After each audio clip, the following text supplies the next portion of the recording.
Seen images in history.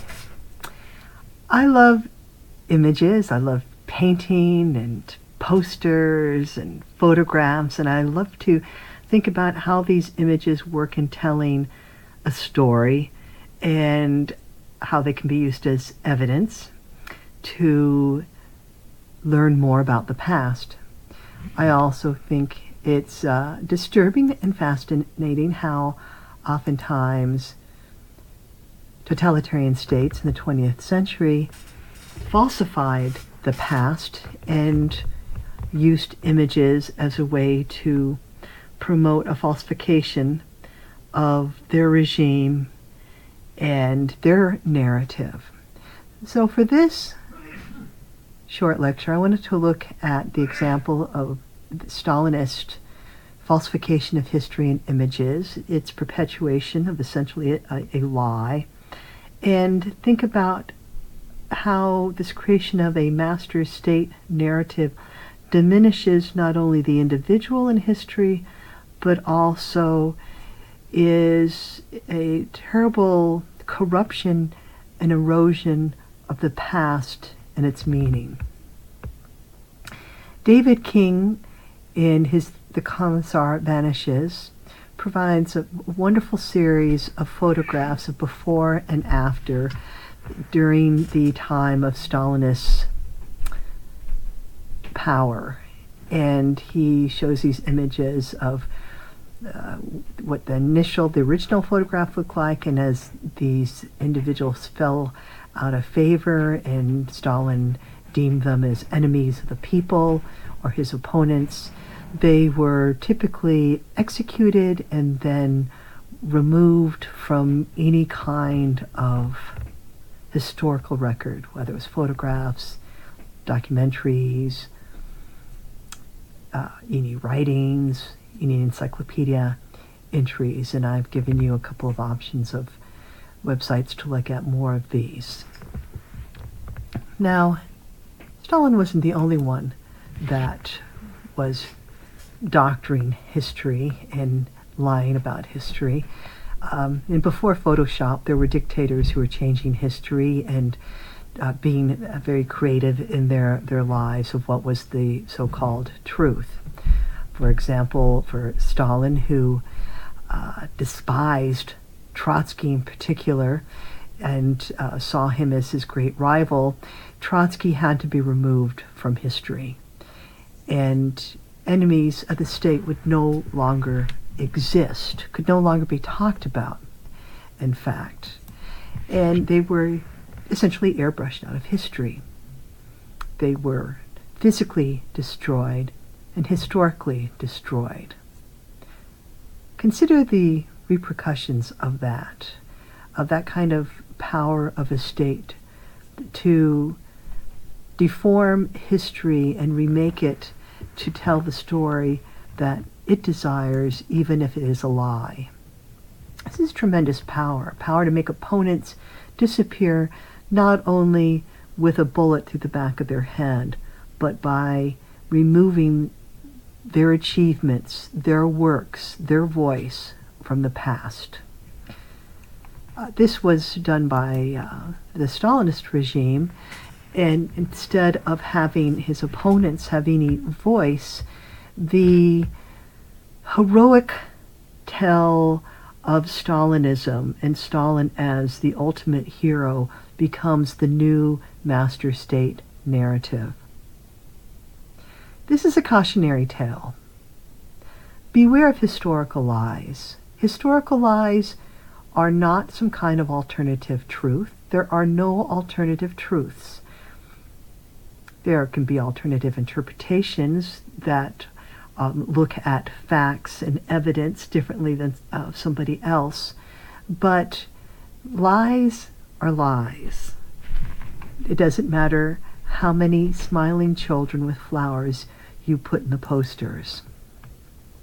And for the Stalinist regime, the truth was a lot murkier than just having very happy childhoods. It was a time of state terror, of a culture of fear, to gain a greater understanding of. There's a tremendous amount of resources. One that you could look online and get sort of just a quick sort of snapshot of what the victims of the state terror look like was this 1993 article on victims of the Soviet penal system in the pre-war years. And it looks at the NKVD archival records and tries to have it as a data-based profile of who the victims were. And by and large, they were young, educated men that were seen as enemies of the state. Also, Wikipedia's list of Gulag camps, I think, is a very good source. And the tragic story is that the Stalinist state created a camp system, a system of punishment, of enforced labor.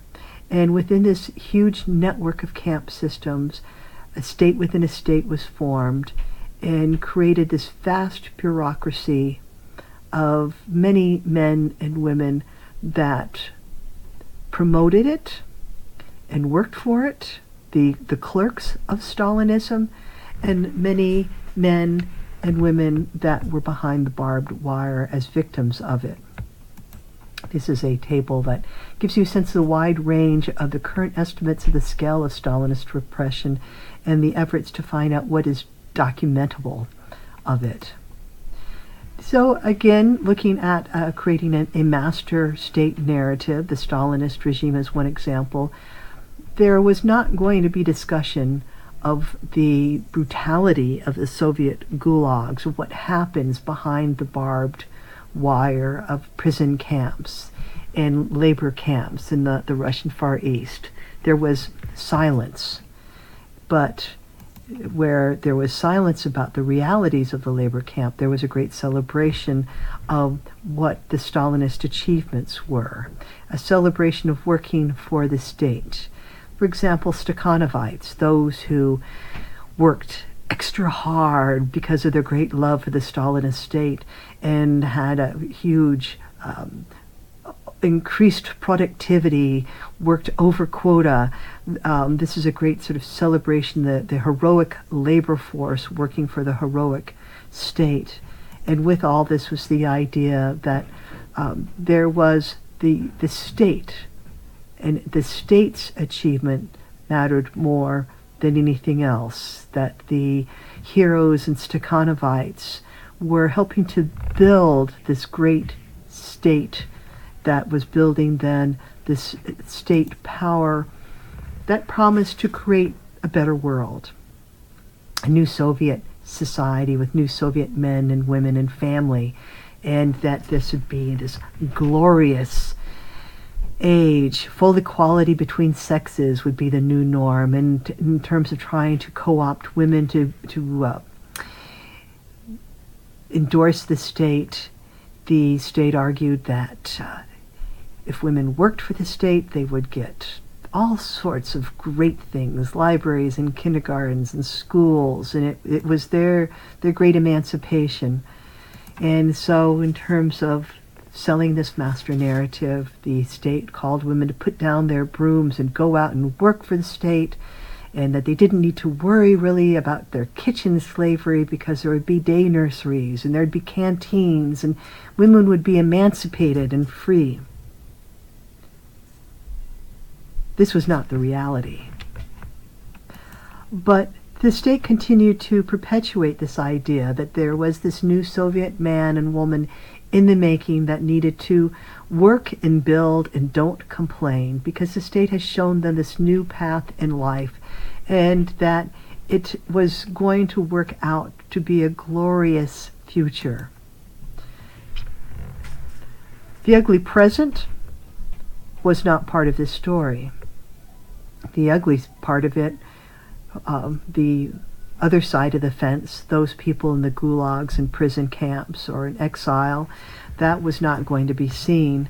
And instead what would be shown was this great enthusiasm for the state and of the Stalinist achievements. Likewise, the idea of collectivization was going to be pitched as a mastery of new technological innovation, bringing tractors to the countryside and being able to create a new world in the countryside of abundance, of just the good life. Again, the lie was that it led to famine and